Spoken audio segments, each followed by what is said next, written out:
지난 한 주간도 주의 은혜 안에 열심히 살아오신 여러분들을 축복합니다. 참 애쓰셨고요. 수고하셨습니다. 주님께서 여러분들과 함께하여 주실 줄로 믿습니다. 우리가 살아가는 것이 참 힘들지요. 더욱이 세상 속에서 예수 믿는 사람으로 살아간다고 하는 것은 참 더더욱 힘든 일입니다. 세상의 가치가 왜 하나님의 가치와 다르기 때문에 그런 일들이 우리에게 때때로 걸림돌이 되어지기도 하고 또 때때로 우리와 함께 거슬리는 것들이 되어지기 때문에 참 많은 어려움들이 있습니다.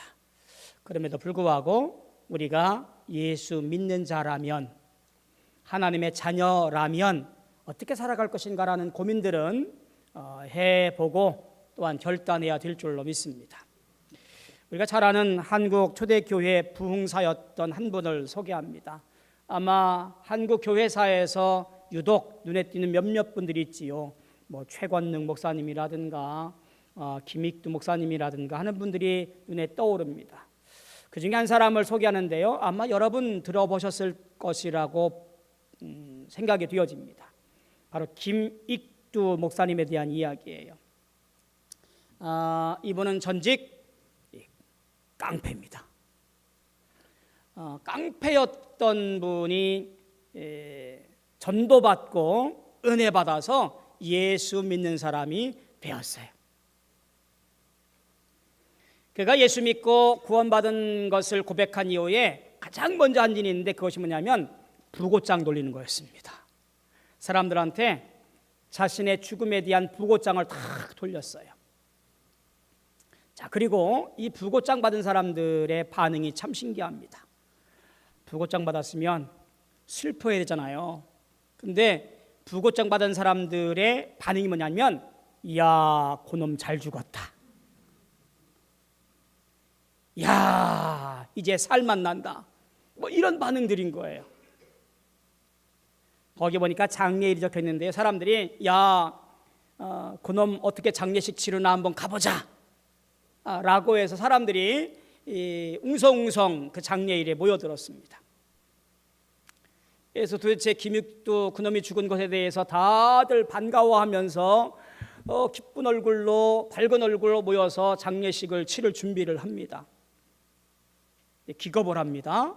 이 관에 있어야 할 김익두란 사람이 방문을 열고 벌떡벌떡 걸어 나오는 거예요. 사람들이 혼비백산을 합니다. 야, 저 김익두란 사람이 우리를 올가매려고, 더 괴롭히려고 계략을 썼나 보다, 이런 생각에 사람들이 웅성웅성 되기 시작합니다. 팻말에 올라선 김익두가 모인 사람들에게 이렇게 말을 합니다. 나 김익두는 죽었습니다. 여러분이 알고 있는 예전의 김익두는 죽었습니다. 내가 여러분들을 괴롭혔다면 진심으로 사과합니다. 용서해 주십시오. 라고 고백하는 자리였어요. 이분은 평양신학교에 들어가서 목사가 되었습니다. 열심히 자신이 회개한 것과 은혜 받은 것을 얘기하면서 많은 사람들을 예수 앞에 이끄는 귀한 사역을 잘 감당하지요. 네, 한번 그 성질, 성격이 없어지진 않는 것 같아요. 그의 일기에 보면 이렇게 적었더라고요. 하나님의 일을 한다고 하지만 불쑥불쑥 나도 모르게 옛날 김익두가 살아나 솟아난대요. 이렇게 말했대요. 야, 죽은 김익두야, 아직 나올 때가 아니야. 너는 죽었어. 이렇게 스스로를 다그치며 신앙생활을 했다고 합니다. 로마서 6장 11절 보니까요, 이와 같이 너희도 너희 자신을 죄에 대하여는 죽은 자요 그리스도 예수 안에서 하나님께 대하여는 살아있는 자로 여길지니라 라고 고백합니다. 오늘 우리의 삶이 어떠한 것이어야 되는가? 더욱이 예수 믿는 사람으로서의 삶의 모습은 어떤 사람이어야 되는가? 내가 구원받았다라고 고백하는데, 하나님의 자녀라고 말하기도 하는데, 내가 된 삶을 살고 있는가라고 하는 물음이에요. 왜냐하면 구원은 어떤 과거의 결과가 아니라 구원은 오늘도 현재 진행형이며 삶이기 때문에 그래요. 야고보서에 나와 있듯이 믿음은 열매로 증명해야 되는 것이기 때문에 그래요.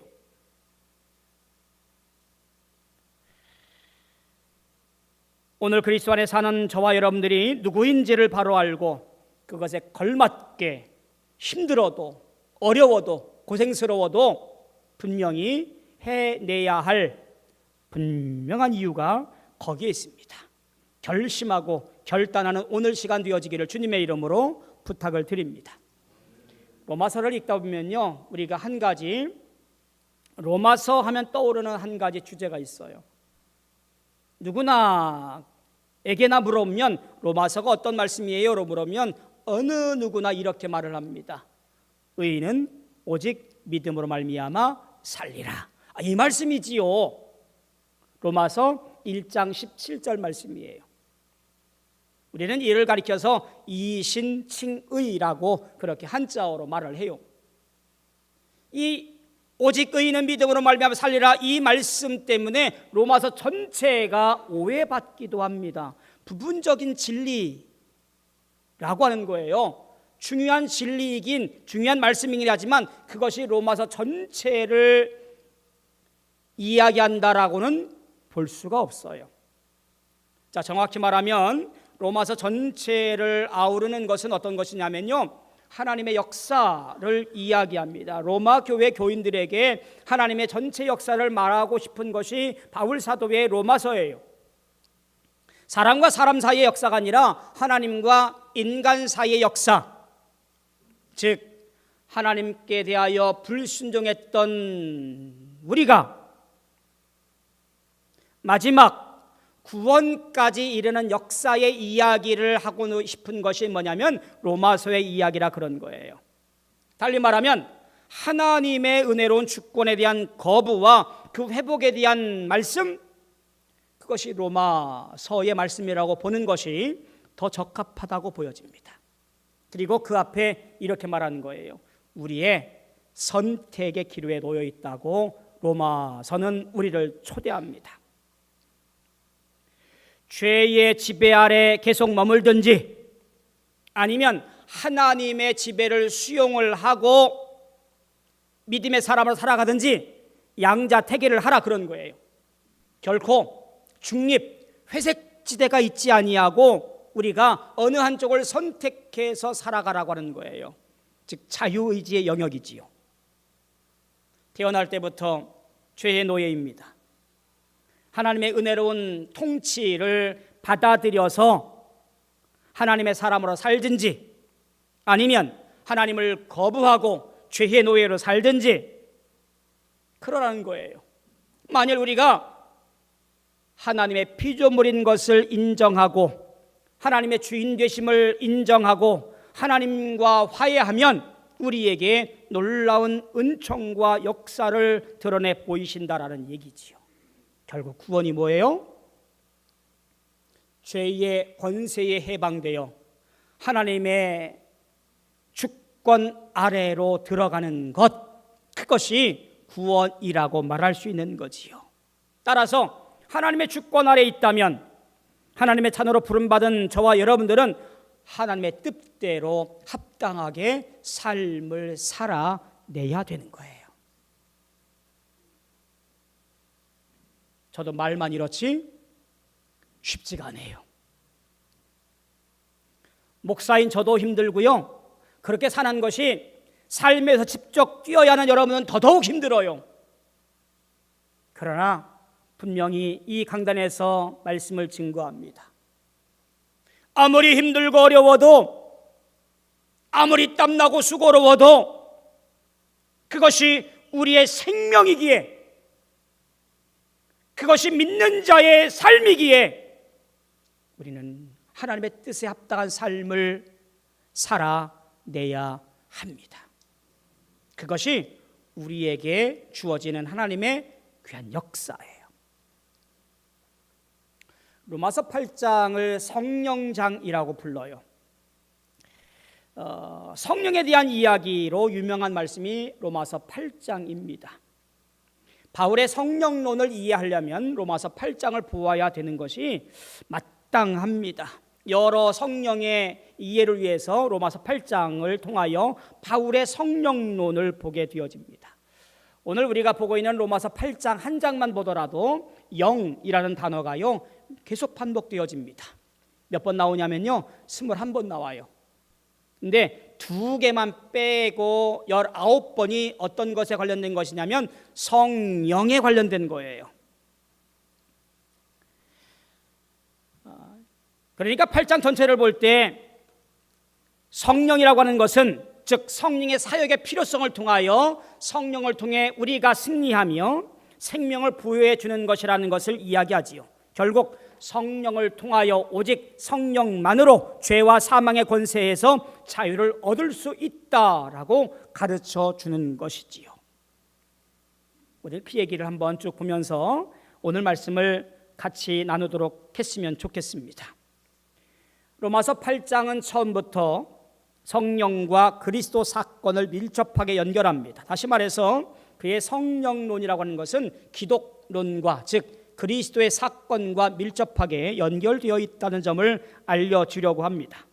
그러므로 예수 안에 있는 자에게는 결코 정죄함이 없다라고 정리를 합니다.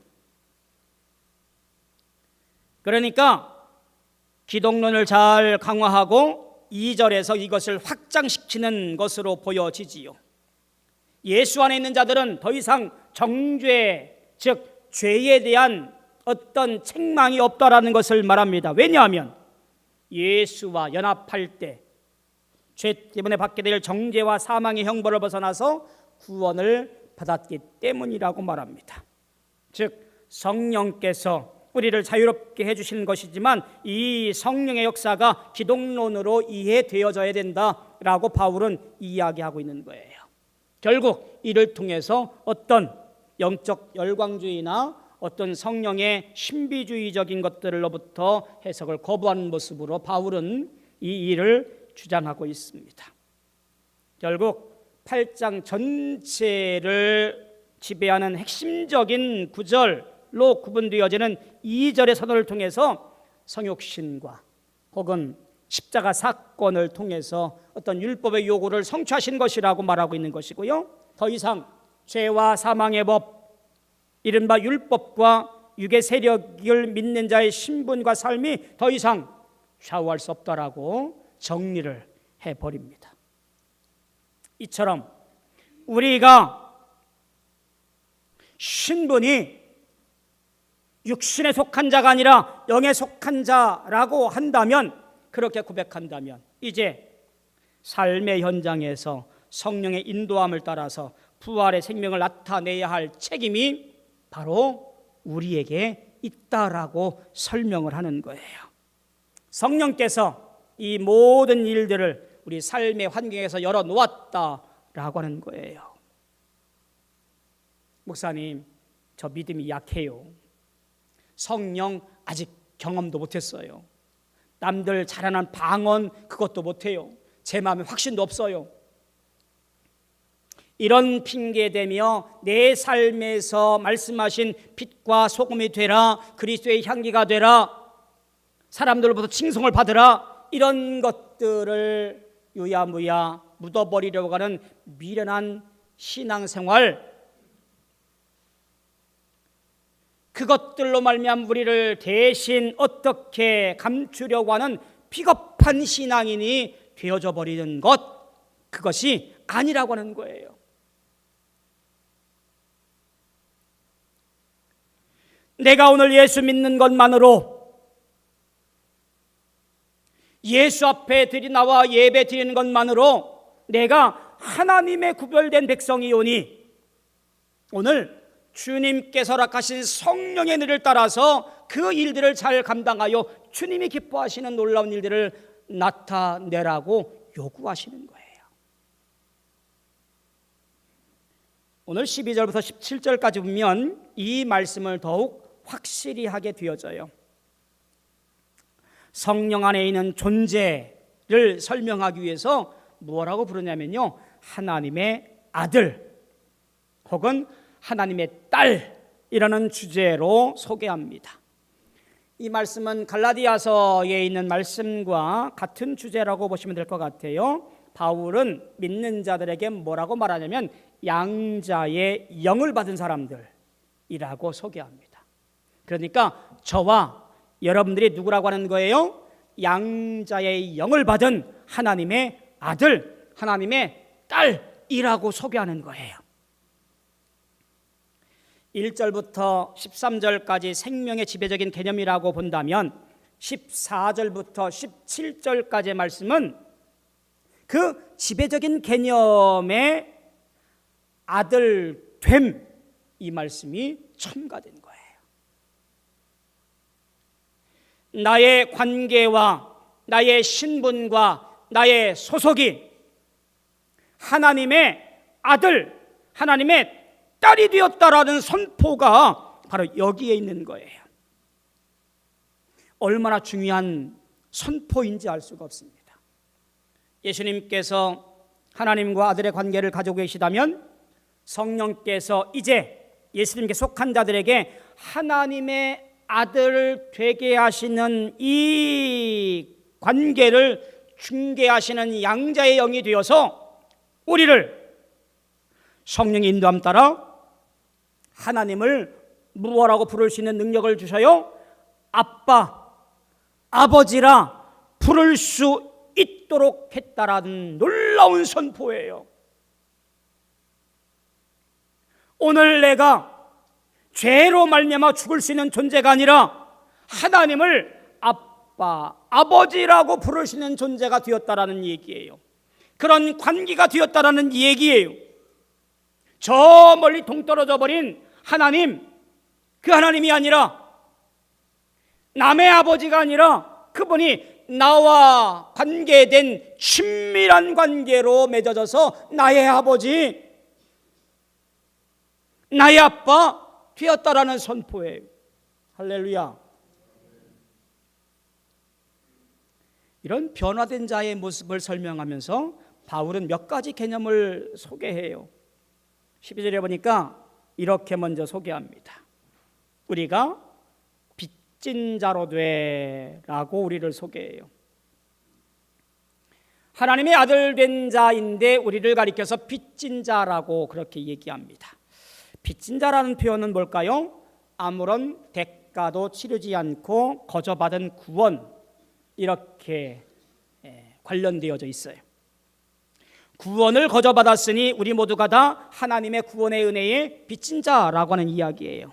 특히 이 빚진 자라고 하는 단어는요, 그 당시 이 팔레스타인 지역에서의 개념은 어떤 죄인, 종 혹은 도덕적으로 범죄한 사람, 이런 것을 포함해요. 그러니까 성경에 빚을 졌다라고 하는 것은요, 죄를 지었다라는 것이고요, 종으로 팔리운 존재라는 것과 연결되어지는 거예요. 내가 빚진 자입니다라고 말하는 이 고백 속에서 값없이 선물로 받은 구원받은 우리는 육신에게 져서 육신대로 살 것이 아니라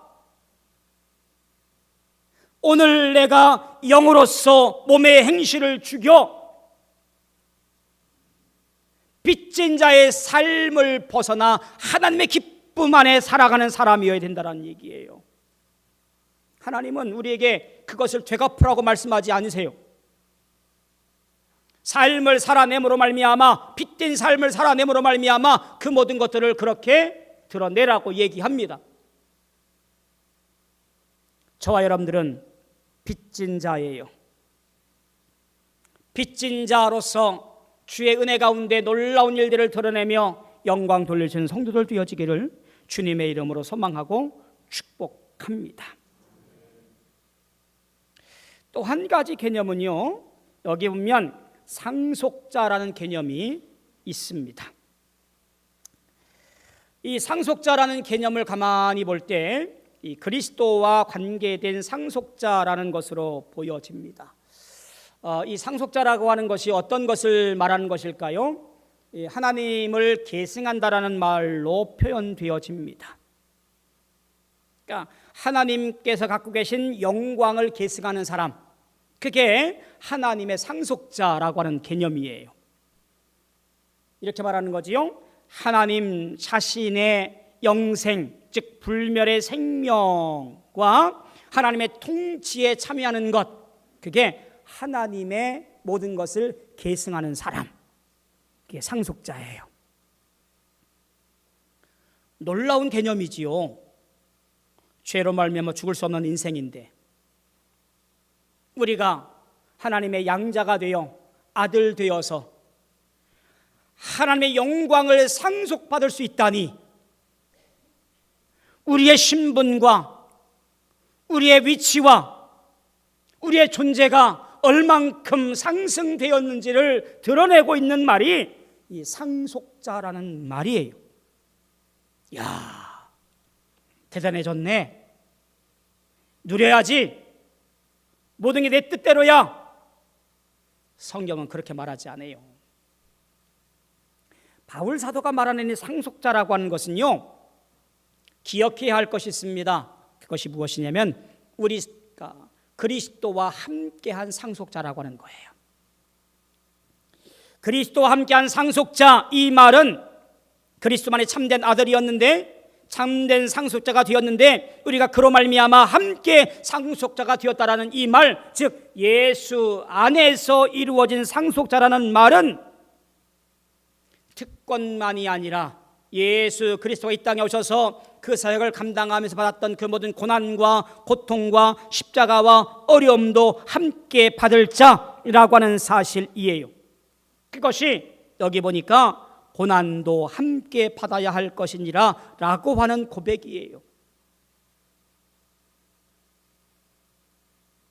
예수 믿는 것, 신앙생활 하는 것, 주일날 교회 가는 것, 그것이 어떤 무당에 복채주고 뭔가 잘 될 거야 라고는 기분 좋은 소리 듣는 그런 시간, 그런 고백이 아니라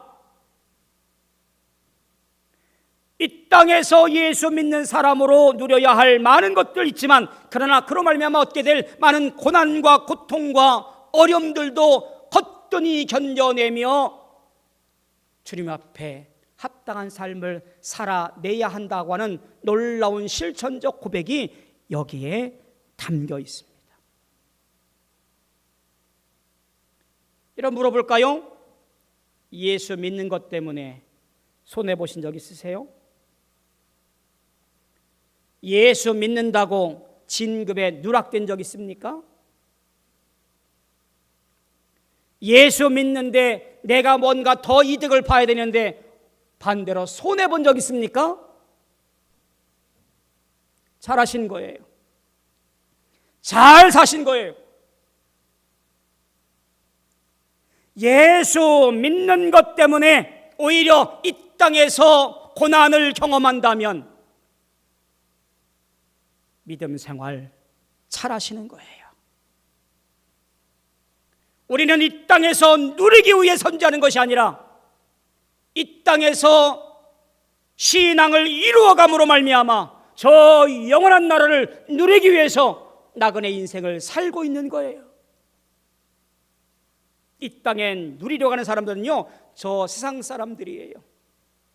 우리는 이 땅에서 예수 십자가로 말미암아 그 십자가 단단히 붙잡고 믿음의 길을 한 걸음 한 걸음 걸어가 주님과 함께 누릴 영원한 생명을 위하여 그 길을 기대하며 고대하며 살아가는 인생들이에요.